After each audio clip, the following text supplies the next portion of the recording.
kami dan pihak Desa Cikarang dengan pihak LPKN Projamin saat berkunjung di desa.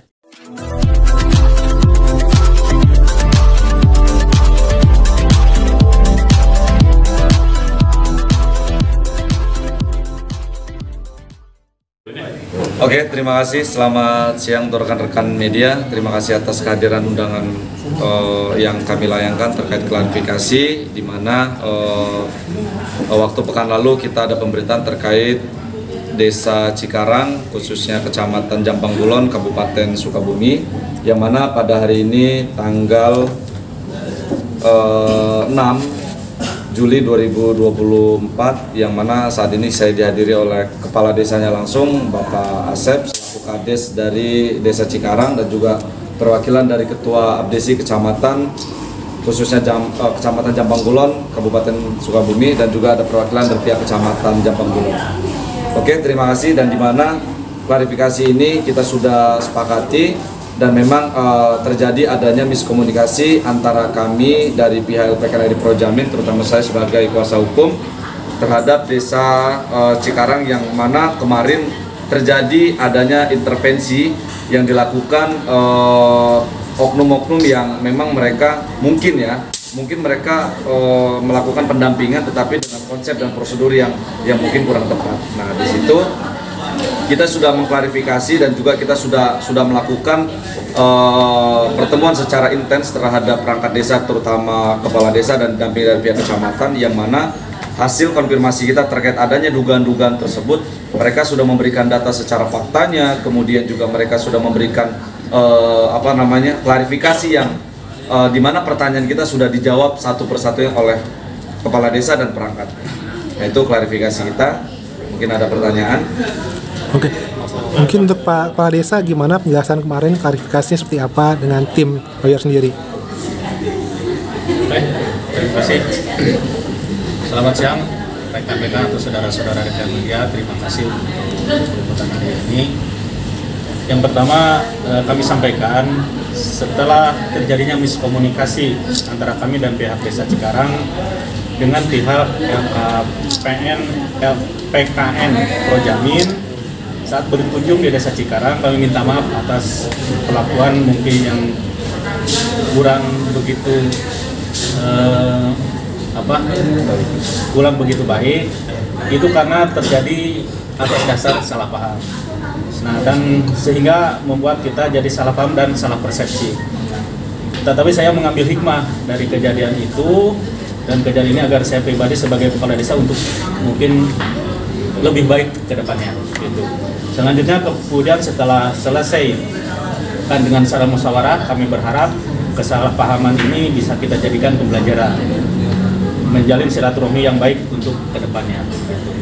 Selain itu juga kami sangat terbantu dengan adanya sosialisasi yang dilakukan oleh tim LPKN Projamin tentang peran aktif kami pejabat desa untuk dapat meningkatkan lagi soal transparansi dan keterbukaan ini sesuai amanat yang masyarakat percayakan terhadap saya sebagai Kepala Desa Cikarang, Kecamatan Jampang Kulon, Kabupaten Sukabumi.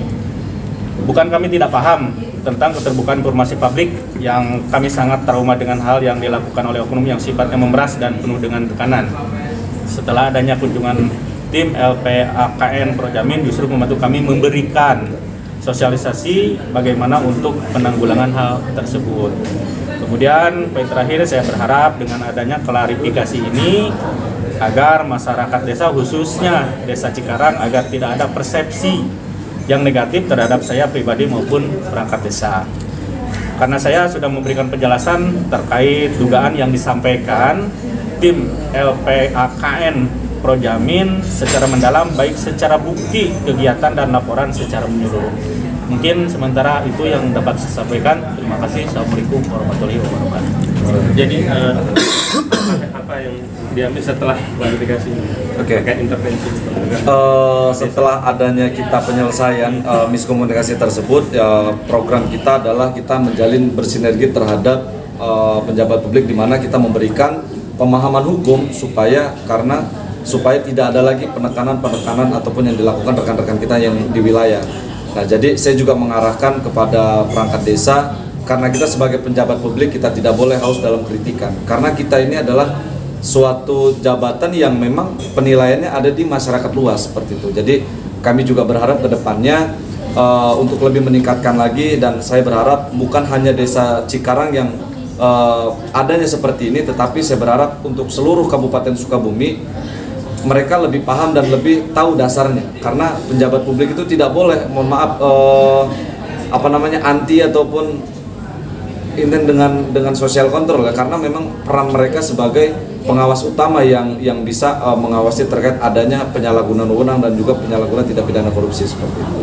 Kalau mengenai anggaran dananya gimana? Yang dipermasalahkan sama yang dimasalahkan? Oke, nah kemarin kita kan masih sifatnya dugaan. Nah setelah kita klarifikasi secara intens, kami kemarin hadirkan pihak kecamatan ya Pak, hasil cross checkan dari pihak kecamatan, di mana 3 hari sebelum kunjungan kami mereka sudah melakukan pengawasan secara ketat tuh. Nah mereka dari pihak kecamatan Jambanggulun juga sudah menunjukkan fakta buktinya. Nah fakta itu juga sudah kita klarifikasi dengan pihak Inspektorat Sukabumi, yang mana memang dugaan-dugaan tersebut ada dorongan yang mungkin tanda kutip mereka yang tidak suka dengan kinerja kepala desa, tetapi di saat itu mungkin kepala desa tidak memahami dengan kunjungan kita sehingga terjadilah miskomunikasi. Nah setelah kita melakukan penjelasan secara khusus, akhirnya titik permasalahannya ditemukan tuh. Nah di mana dugaan-dugaan tersebut sudah mereka lakukan, hanya mereka yang masih kurang adalah terkait publikasinya, yang mana kegiatannya bagus, programnya bagus, tetapi kalau tidak dilakukan secara publik ataupun secara terbuka, maka ada kecurigaan yang mungkin sifatnya umum ya, tetapi itu semua sudah diberikan secara intens terhadap kepala desa kepada kami sebagai konfirmasi dari narasumber ini. Ini Bang, dugaan-dugaan itu apa ya Bang? Ya kemarin kita membahas terkait kepala desa tidak paham dengan aturan keterbukaan informasi publik ya, satu ya. Kemudian yang kedua adanya dugaan terkait bantuan BLT, kemudian juga terkait pembangunan fisik yang mana menurut pandangan kita adanya ketidaksesuaian. Nah kan kita kemarin sifatnya masih sifat dugaan. Nah setelah diklarifikasi dan sebagainya, nah dari pihak kecamatan juga sudah memberikan hasil pengawasannya, kemudian kita klarifikasi dengan pihak inspektorat juga, dan itu memang adanya ketidaksesuaian itu karena tidak terpublik, ya kan, karena tidak terpublik, dan menurut mereka dengan pasang papan nama itu sudah secara publik, padahal kan desa sudah ada yang namanya sistem website publikasinya seperti itu. Kalau untuk laporan yang ke KPH sudah dilakukan? Kemarin kita memang sudah tembuskan ke KPK untuk laporan tersebut, tetapi karena ini masih sifatnya laporan secara intens, ya kita akan berikan keterangan juga nanti setelah kita selesai klarifikasi ini, ya kami akan memberikan keterangan secara khusus. Ternyata yang penting sudah ada kekooperativan dari kepala desa dan sudah memberikan penjelasan secara khusus. Intinya kalau sudah ada klarifikasi ya maka kita akan adu data tidak toh. Nah, jadi alhamdulillah itu sudah kita lakukan di kemarin hari Rabu ya. Hari Rabu sudah dilakukan secara bersama-sama. Ya ini tinggal nih laporan kita di KPK kita balasan karena penyelidikan sudah secara jelas nih ya kan, klarifikasi kami dari pihak kecamatan, inspektorat dan terutama kepala desa. Jadi poin utama yang didapat dari klarifikasi ini apa nih Tegar dan Pak Desa? Ya poin utamanya adalah supaya yang penting desa tidak alergi dengan sosial kontrol untuk wilayah ya khususnya. Jadi di mana setiap ada kunjungan dan sebagainya harap diterima dengan baik dulu dan harus tahu dulu maksud dan tujuannya. Kalau memang nanti di ujungnya ada penekanan dan sebagainya, saya berharap dilakukan penindakan yang membuat efek jerah supaya tidak terjadi ataupun tidak terbentuk oknum-oknum yang meresahkan perangkat desa. Kira-kira tahun anggaran berapa sih Bang? Tadi gimana? Didugaan itu tahun berapa, anggaran berapa? Dugaan laporan kita kemarin di tahun 2022, 23, dan 24 itu.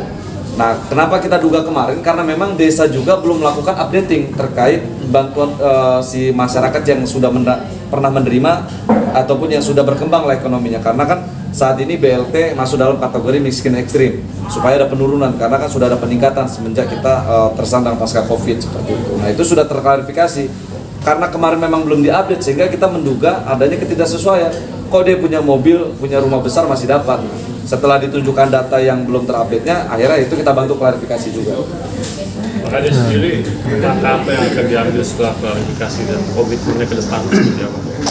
Yang pertama sudah saya sampaikan tadi, insya Allah atas apa yang terjadi hari ini kita jadikan suatu momentum perbaikan khusus bagi saya pribadi, baik secara pribadi maupun secara lembaga, agar nanti poin utamanya desa kita bisa lebih bebas untuk menerima kontrol sosial dari pihak manapun, karena itu memang hak publik secara umum. Mungkin dari Pak Prisi ada tambahan? Terima kasih. Assalamualaikum warahmatullahi wabarakatuh. Perkenalkan, nama saya Firman Saleh. Kebetulan saya hari ini menjadi Ketua Prisi Kecamatan Jampang Kulon. Yang mana kemarin kita sudah bersilaturahmi sejak sore kemarin ya, dari lembaga LPK RI Projamin ya. Dan alhamdulillah dengan hikmah kejadian ini kami merasa ada jalan ketika, mohon maaf, namanya lembaga-lembaga ataupun LSM dan media yang ada di kami banyak ya, dan dalam tanda kutip oknum-oknum yang tidak bisa dipertanggungjawabkan, sehingga kami semua rasa yang datang ke desa kami bukan kita tidak proaktif ya, karena memang mungkin ketraumaan kita ketika mereka datang itu bukan memberikan solusi, malahan ada mungkin menjadikan beban bagi kami. Tapi dengan adanya kegiatan ini dan kita ambil hikmahnya, semoga apa yang disampaikan oleh rekan kami Kades Cikarang, Pak Asep Yudhistira, yang mana pemahaman kami terhadap media ataupun lembaga-lembaga ini ke depannya lebih baik. Sebab kami tidak mau ada miskomunikasi kembali seperti ini. Dan alhamdulillah dengan adanya lembaga Projamin ini, insya Allah kami akan bersinergi dengan beliau, dan ini mudah-mudahan menjadi pilot project bagi Kecamatan Jampang Kulon dalam menanggapi setiap kegiatan-kegiatan yang sosial kontrol tersebut. Terima kasih. Assalamualaikum warahmatullahi wabarakatuh.